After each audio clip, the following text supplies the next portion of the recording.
Okay, 4 here's years of 4 years therapy in 1 minute. In 1 minute. You Let's hear really it. do become what you think. If Okay. you feed your mind trash, you're going to feel like trash. If you also look at trash, you're going to feel like trash too. Sometimes we don't take in how what we're watching also affects us, consuming not just with our mouth, but with our eyes and ears. I don't watch horror. I find that I get a little too disturbed, like just constantly listening to negative stuff, and especially if it's the whole movie is just negative. Like, I'm good. I'm chilling. I'm blessed. Thanks. I don't need that. I believe in that 1,010%. You got to be careful with that stuff. And emotions, they're not problems, they're signals. Fear shows you what really matters. Anger tells you what boundaries got crossed. Fear, good to face your fears. If you face your fears, you get to see that there's nothing to actually be afraid of in essence. Also shows you how far off you are from who you want to be, what you want to experience, what you want to do, what feels right for you, what feels true for you. That's fear. Anger, if you are too attached to a very specific outcome and you don't get what you're looking for or desiring, you feel angry. If you relax on the expectation, you experience anger less often. If there's also an experience of anger, trying not to let it consume you is the absolute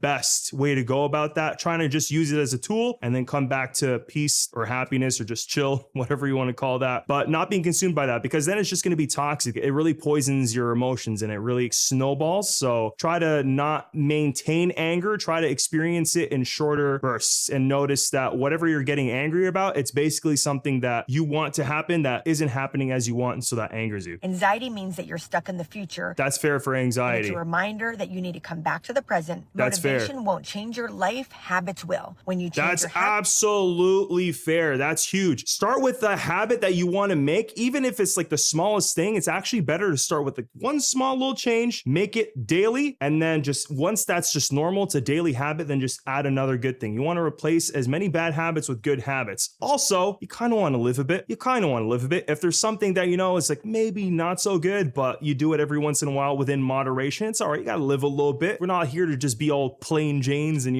not live. You got to spice it up a tiny bit. So I find that whatever you want to do that can be like a negative if it's overdone, if you do it in moderation, it's that little bit of a spice that you're enjoying and it makes you happy. I feel like that's completely fair and reasonable to do. your habits, everything shifts. Your past, Absolutely. that is a chapter, not your whole story. Learn Fair. from it, but stop living there. When someone triggers you, A pause, million because percent. that's a mirror showing you what's still unhealed inside of you. Control, Fair. total illusion. The Fair. only real power that you have in this is you and your choices. Fair. And at the end of the day, it's simple. Your thoughts shape you, your habits build you, and your choices define you. Nice. I like that. Very well said. Very well put. Hopefully my little tips in there help as well.